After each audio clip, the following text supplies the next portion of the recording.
نحمدہ و نصلی و نسلم علی رسول الکریم، اما بعد۔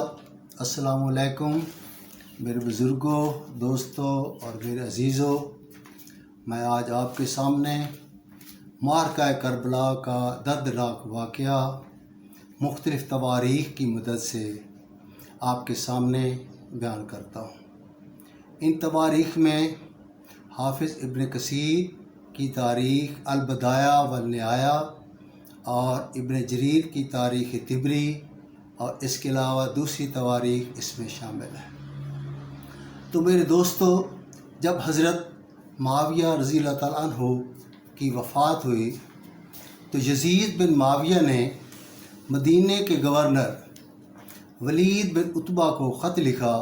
کہ ان لوگوں کو جنہوں نے حضرت معاویہ کے زندگی میں ہی یزید بن معاویہ کی بیعت کرنے سے انکار کر دیا تھا، ان کو سختی سے پکڑو اور کسی قسم کی کوئی نرمی نہ ہو حتیٰ کہ وہ میری بیعت کرے۔ میرے دوستو، حضرت معاویہ رضی اللہ تعالیٰ عنہ نے اپنی زندگی میں ہی یزید اپنے بیٹے کے لیے لوگوں سے بیعت لی تھی، جس سے وہ ولی عہد مقرر ہوئے تھے۔ جب یزید بن معاویہ کا خط ولید بن عتبہ یعنی گورنر مدینہ کو ملا تو وہ پریشان ہوا۔ اس نے مروان کی طرف پیغام بھیجا اور اسے بلایا، اسے خط پڑھ کر سنایا اور اس سے ان لوگوں کے بارے میں مشورہ کیا۔ تو مروان نے کہا، میری رائے تو یہ ہے کہ حضرت معاویہ کی موت کا علم ہونے سے پہلے ان لوگوں کو بیعت کی دعوت دیں، اگر یہ بیعت کرنے پر انکار کریں تو ان کو قتل کر دیں، نعوذ باللہ۔ پس ولید بن عتبہ نے عبداللہ بن عمرو بن عثمان بن عفان کو سیدنا حضرت حسین رضی اللہ عنہ اور حضرت عبداللہ بن زبیر کی طرف بھجوایا۔ اسے وہ آپ کے مدینہ المسجد نبوی میں ملے۔ اس نے آپ لوگوں کو ولید بن عتبہ کا پیغام دیا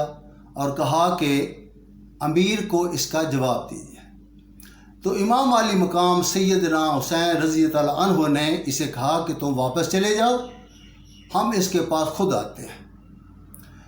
تو اس کے جانے کے بعد امام پاک نے حضرت عبداللہ بن زبیر سے فرمایا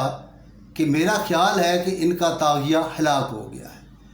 میرے دوستو، اس کا مطلب یہ ہے کہ حضرت امیر معاویہ فوت ہو گیا ہے۔ یہ ابن کثیر نے اپنی کتاب البدایہ والنہایہ میں یہ الفاظ لکھے ہیں۔ تو اس کے بعد امام پاک اپنے گھر تشریف لے آئے، وہاں پہ اپنے بھائی حضرت عباس اور اپنے بیٹے حضرت علی اکبر کو ساتھ لیا اور ولید کی طرف چل پڑے۔ کچھ روایت میں یہ ہے کہ آپ نے اپنے 30 غلام ساتھ لیے اور ولید کی طرف چل پڑے، لیکن یہ سند جو میں بیان کر رہا ہوں یہ زیادہ مستند ہے۔ جب آپ دارالامارت پہنچے تو آپ نے اپنے بھائی حضرت عباس اور علی اکبر کو وہاں پہ دروازے پہ کھڑا کیا اور انہیں کہا کہ اگر تم کوئی ایسی بات سنو جو تمہیں شک میں ڈال دے یا میری بلند آواز سنو تو آپ بے جھجک اندر آ جائیں اور ہتھیار اس وقت نکالیں جب کوئی میرے قتل کا ارادہ کرے۔ تو آپ اکیلے اندر تشریف لے گئے۔ وہاں پہ مروان کے علاوہ تمام لوگوں نے کھڑے ہو کر آپ کا استقبال کیا۔ تو ولید نے یزید بن معاویہ کا خط آپ کو دیا اور حضرت معاویہ کی وفات کی خبر دی۔ تو امام علی مقام سیدنا حسین رضی اللہ عنہ نے کہا کہ آپ لوگوں کو تو معلوم ہے کہ میرے جیسے شخص چھپ چھپا کر یا پوشیدہ بیعت نہیں کرتا، آپ مجھ سے اس قسم کا تقاضا مت کیا کریں۔ تو ولید عافیت پسند تھا، اس نے کہا ٹھیک ہے، آپ اللہ کا نام لے کر آپ واپس چلے جائیں اور اپنی جماعت کو ساتھ لے آئیں۔ تو ساتھ بیٹھے ہوئے مروان نے کہا، ولید خدا کی قسم، آج اگر حسین بن علی آپ سے جدا ہو گئے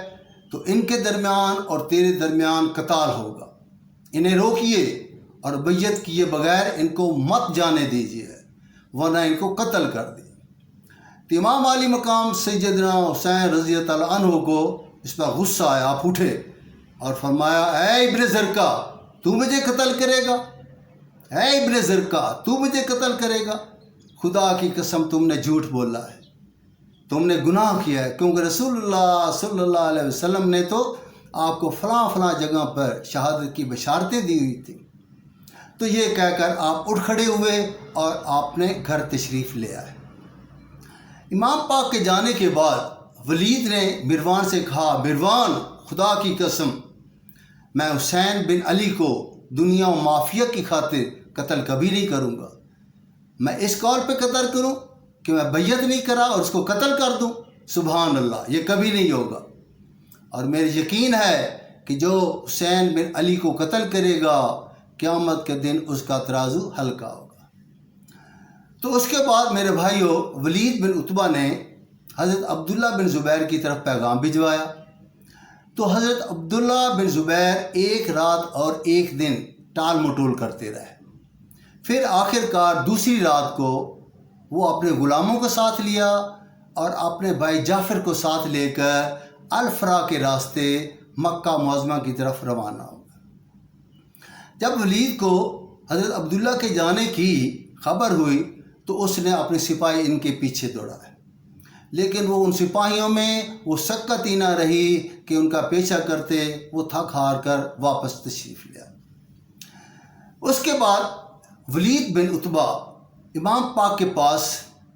پیغام بھیجتے اور امام پاک اس کا جواب دیتے کہ تم بھی انتظار کرو میں بھی انتظار کرتا ہوں، کہ تم بھی انتظار کرو میں بھی انتظار کرتا ہوں۔ ایک روایت کے مطابق جب یزید بن معاویہ کے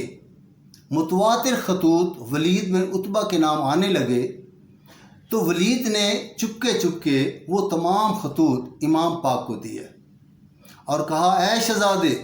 یہ تمام متواتر خطوط آپ کے قتل کا پیش خیمہ ہے، اب بتاؤ میں کیا کروں، میرے خیال میں کوئی بات آتی نہیں ہے، میں حیران ہوں کہ کوئی مصلحت جی میں سماتی نہیں۔ تو اس پر امام علی مقام سیدنا حسین رضی اللہ عنہ نے اپنے اہل کنبہ اور اپنے گھر والوں کو کوچ کرنے کی تیاری کا حکم دیا، تو آپ مسجد نبوی میں تشریف لے گئے۔ مسجد نبوی میں آپ نے نوافل ادا کیے، نوافل ادا کرنے کے بعد آپ نانا کے روزے پر تشریف لے، وہاں پہ بے ساختہ اور بے اختیار آپ کی آنکھوں سے آنسو جاری تھے، آپ روزہ اقدس پر اتنا روئے کہ در و دیوار اور روتے روتے فرماتے جاتے تھے نانا جان حسین آپ کا نواسہ آپ پہ قربان ہو، آپ پہ فدا ہو، نانا جان آپ کا نواسہ حسین آپ پہ قربان ہو، آپ پہ فدا ہو۔ آپ کی اس امت نے آپ کے اس شہر کو میرے لیے تنگ کر دیا ہے اور اس شہر میں میرا رہنا انہوں نے دوبل کر دیا ہے اور مشکل کر دیا ہے۔ دل تو نہیں چاہتا کہ آپ سے دوری ہو اور اس آپ کے شہر سے میں جدا ہو جاؤں، لیکن کیا کروں، ظالم یزید میرے خون کا پیاسہ ہو گیا ہے۔ اب حسین بے قصب جان اور مظلوم کو رخصت کیجئے اور میرا آخری سلام لیجئے۔ تو پھر آپ روتے روتے جنت البقیع میں تشریف لے گئے اور اپنے بھائی حسن کے روضہ اقدس پر تشریف لائے۔ وہاں بھی روتے روتے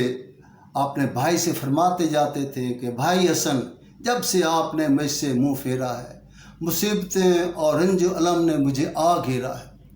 اب مجھے آپ رخصت دیجئے، انشاءاللہ حشر کے دن ملاقاتیں ہوں گی اور وہاں پہ خوب باتیں ہوں گی۔ تو آپ روتے روتے آپ پھر اپنی والدہ معاہدہ حضرت فاطمہ زہرا کے روضہ اقدس پر تشریف لے،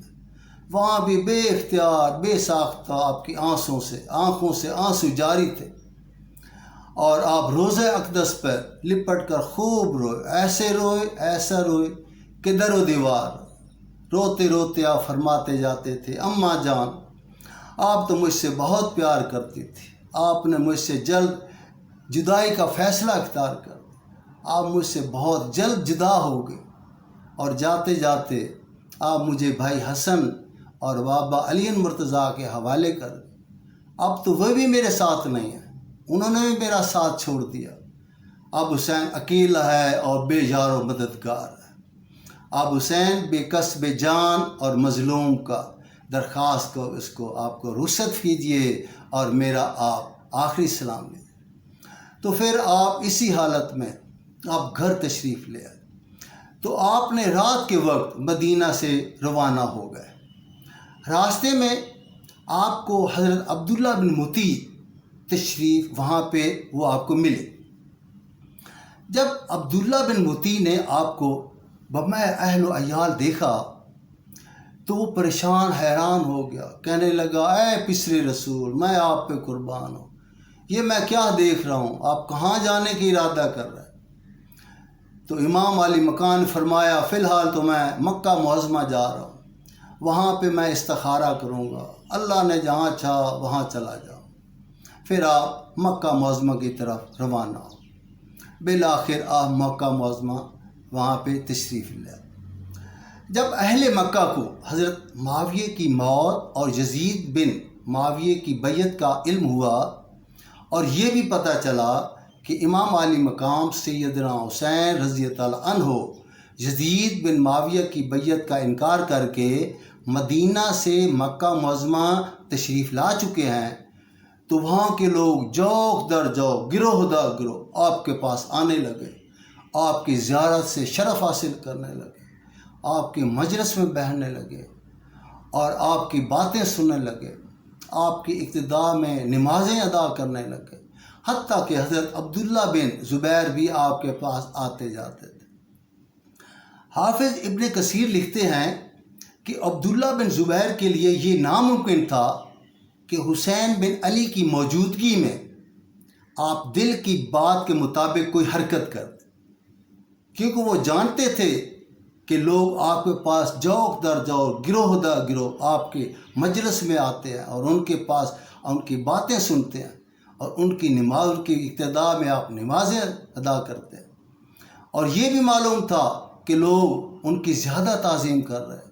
اور میری نسبت انہیں زیادہ ترجیح دے رہے۔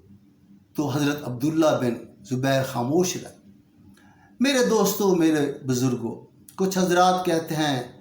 کہ امام حسین رضی اللہ تعالیٰ عنہ امارت کی خواہش سے آپ کوفہ تشریف لے گئے۔ میرے دوستو، اگر امارت کی خواہش ہوتی تو مکہ معظمہ بھی آپ کو مل سکتی تھی، کیونکہ عبداللہ بن زبیر کی نسبت لوگ آپ کو زیادہ ترجیح دے رہے تھے، آپ کے پاس گروہ در گروہ آ رہے تھے، آپ کی اقتداء میں نمازیں ادا کر رہے۔ لیکن حضرت امام حسین نے یہ جب سوچا، دیکھا کہ یہاں کے لوگ قرآن اور حدیث اور سنت رسول کے مطابق اپنی زندگی بسر کر رہے ہیں، تو وہ خاموش رہے۔ دریں اسناد اہل کوفہ کو جب اس چیز کا علم ہوا کہ حضرت معاویہ فوت ہو گئے ہیں اور یزید بن معاویہ کی بیعت کا علم ہوا، اور یہ بھی پتہ چلا کہ امام علی مقام یزید کی بیعت کا انکار کر کے مدینہ منورہ سے مکہ معظمہ تشریف لا چکے، تو تمام محبان اہل بیت حضرت سلمان بن سرد کے گھر اکٹھے ہوئے اور تمام نے حضرت معاویہ کی موت پر اللہ تعالیٰ کا شکر ادا کیا، کیونکہ حضرت معاویہ تو ان کے اوپر طرح طرح کے ظلم کرتے تھے، حتیٰ کہ وہ تو حضرت علی پر سب و شتم کرتے تھے اور یہ ان کے شیعہ تھے۔ تو انہوں نے حضرت معاویہ کی موت کا تذکرہ کرتے ہوئے اللہ تعالیٰ کا شکر ادا کیا، اور سلمان بن سرد نے انہیں کہا کہ آپ اگر امام علی مقام حضرت حسین رضی اللہ عنہ کے معامل ثابت ہو سکتے ہیں اور ان کے دشمنوں کے ساتھ آپ جہاد کر سکتے ہیں تو ان کو لکھو، لیکن اگر تمہیں کمزوری اور بزدلی کا خدشہ ہو، اندیشہ ہو، تو امام کو دھوکہ مت دو۔ تو سب نے کہا ہم انشاءاللہ امام پر اپنی جانیں قربان کریں گے اور ان کے دشمنوں کے ساتھ ہم جہاد کریں گے۔ تو پھر حضرت سلمان بن سرد نے کہا تو ان کی طرف خطوط لکھو۔ تو سب سے پہلے جو اہل کوفہ کی طرف سے خطوط لے کر آئے ان میں حضرت عبداللہ بن سبا ہمدانی اور حضرت عبداللہ بن دال تھے جن کے پاس کچھ خطوط تھے، جن خطوط میں آپ کو سلام لکھا ہوا تھا اور حضرت معاویہ کی موت پر آپ کو انہوں نے مبارکباد دی ہوئی تھی۔ میرے دوستو، یہ میں اپنے الفاظ استعمال نہیں کر رہا، میں ابن کثیر کی تاریخ البدایہ والنہایہ کے الفاظوں کے مطابق بول رہا ہوں کہ ان میں حضرت معاویہ کی موت پر امام حسین کو انہوں نے مبارکباد لکھی ہوئی تھی اور آپ کو اپنے ہاں آنے کی دعوت لکھی۔ اس کے بعد ایک اور جماعت اہل کوفہ کی طرف سے، جن میں قیس بن مسہر السیدائی، عبد الرحمن بن عبداللہ بن القوا ارجائی اور عمارہ بن عبداللہ سلولی شامل۔ البدایہ والنہایہ کے مطابق ان کے پاس تقریباً 150 کے قریب خطوط تھے اور ان میں بھی یہی مضمون لکھا ہوا کہ آپ کو انہوں نے سلام لکھا ہوا تھا اور آپ کے ہاں آنے کی دعوت لکھی۔ اس کے بعد اہل کوفہ کی ایک اور جماعت آپ کے پاس تشریف لے آئی، جن کا نام ہانی بن ہانی سبعی اور سعید بن عبداللہ حنفی تھے۔ وہ بھی کچھ خطوط آپ کی طرف لے آئے۔ جب یہ تمام خطوط اور یہ تمام قاصد آپ کے پاس پہنچے تو امام حسین رضی اللہ تعالیٰ عنہ یہ سوچنے پر مجبور ہو گئے، کیونکہ اگر ایک قوم ایک فاسق فاجر اور ظالم شخص کی بیعت کرنے پر راضی نہ ہو اور وہ ایک صاحب استحقاق سے درخواست بیعت کرے اور وہ اگر صاحب استحقاق ان کی درخواست کو رد کریں، یعنی ان کی استدعا کو قبول نہ کریں، تو اس کا مطلب تو یہ ہوگا کہ وہ صاحب استحقاق اس قوم کو اس ظالم فاسق فاجر حاکم کے حوالے کرنا چاہتا ہے۔ اگر امام علی مقام سیدنا حضرت حسین رضی اللہ تعالیٰ عنہ اس وقت کوفیوں کی اس درخواست کو قبول نہ کرتے تو کوفیوں کے اس مطالبے کا بارگاہ الہی میں امام پاک کے پاس کیا جواب ہوتا کہ ہم تو ہر چند ہر پہ، لیکن امام پاک ہم سے بیعت لینے پر راضی نہیں ہوئے۔ اگر امام پاک ہاتھ بڑھاتے تو ہم آپ پر جانیں قربان کر دیتے۔ بدیہی وجہ ہم اس فاسق فاجر ظالم یزید کے ظلم و تشدد کی وجہ سے ہم نے اس کی بیعت کی۔ تو یہ ایک پیچیدہ سا مسئلہ امام پاک کے بعد درپیش ایسا آیا جس کا حل بجز اس کے سوا اور کچھ نہ تھا کہ امام پاک کوفیوں کی اس درخواست پر لبیک کرتے۔ تو اس لیے امام پاک سیدنا حضرت حسین رضی اللہ تعالیٰ عنہ نے کوفیوں کی اس درخواست کو قبول کیا اور اپنے امزاد بھائی مسلم بن عقیل کو آپ کے ساتھ ان کے ساتھ روانہ کیا۔ حضرت مسلم بن عقیل اپنے 2 صغیر السن شہزادوں محمد اور ابراہیم کے ساتھ کوفہ تشریف لے گئے۔ جب آپ کوفہ پہنچے تو کوفہ والے تو آپ کے منتظر تھے، وہ تو آپ کے چشم براہ تھے،